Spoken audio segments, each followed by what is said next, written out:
Hello, I hope you're doing well today. My name is Ian Green, and I'm the musician for Music Dreams and also for Ian J. Green. And it's my pleasure today to be working on a tutorial today to outline practice tips and ideas for learning the piece called Song Without Words, Opus 38, number 4 by Felix Mendelssohn. This can be found in the Celebration Series Level 8 Piano Repertoire book on pages 42 and 43 of the 2022 edition of the syllabus. And this piece is also from the wonderful collection of music by Mendelssohn called The Songs Without Words.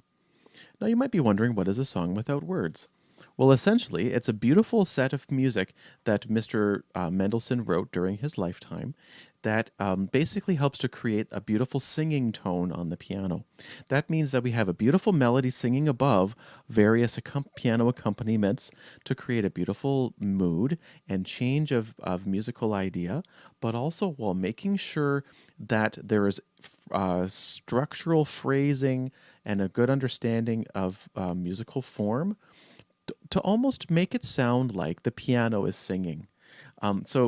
If we wanted to, you could put lyrics or words to these melodies and really create beautiful music. But the interesting thing is to try to imagine that the piano is singing. So essentially, you want to have the melody singing above the accompaniment. Now, something we can look at in this particular piece is to discuss how that is possible.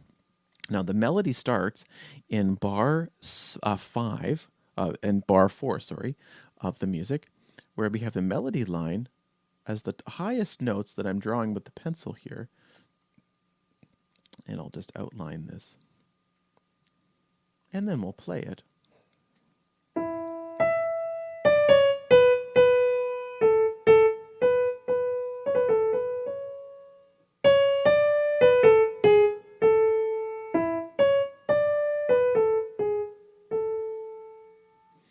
Now, if we were to go over to the piano, you can see that the melody is fairly simple, but we have lots of things going on in the right hand.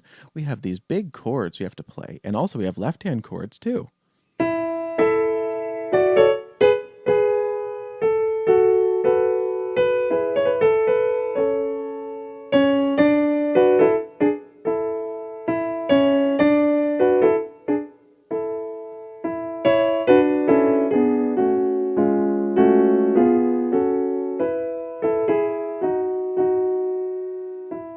So the interesting thing about a lot of the music in the Songs Without Words grouping of pieces that Mr. Mendelssohn wrote is that there's a lot of music where we have big chords all happening at the same time,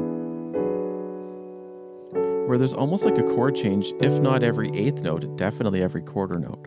So the aspect is to practice separately first.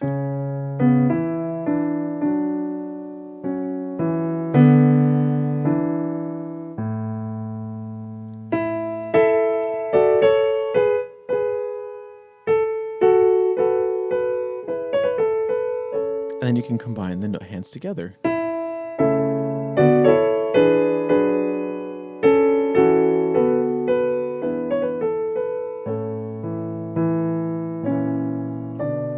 Etc. And then you can hear how the short musical ideas work. Now, something that's interesting with this piece is that there is a recurring theme that comes up a couple of times, but as well, too, it's about shaping each 8-measure phrase to make it sound like the piano is singing. So you want to give yourself some observation of each of the important rests, which I will highlight with a highlighter here. There's a rest in this part. There's also a rest here in the bass clef. So these are fairly important. So whenever you have little moments of rest, it's important to observe them, especially if you're still holding your notes down for specific fingering of something. Or you can hear those intricate little musical ideas moving together. The structure of this piece is fairly simple in that as long as you understand and can hear the melody at the top of the right-hand chords, connecting the hands together is not that difficult, and the piece is intended to be played at a slow speed, The performance speed is approximately 48 beats per minute to 52 beats per minute, with the quarter note taking the beat. But that does mean that those 30-second notes do play fairly quickly, but not super fast where the expressive mood is lost. We want to make sure that all of the musical ideas are connected together carefully and that you can create beautiful music with each line that you play. Something that's also interesting is that sometimes we have accidentals that carry over. Sometimes they might be a little bit hidden.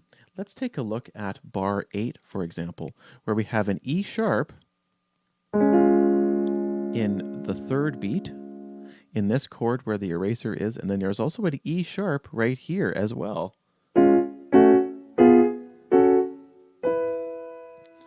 But then in the next bar, of course, the E is now a natural note because we get to the next bar of music. So it's really important to watch for the sharps. For example, in this in bar 9, we have a D sharp that's carried over. So watching for those really important accidentals really helps to create those lovely colors between each chord that Mr. Mendelssohn wrote. Thank you so much for watching. I hope that these practice tips are helpful as you enjoy this piece of music.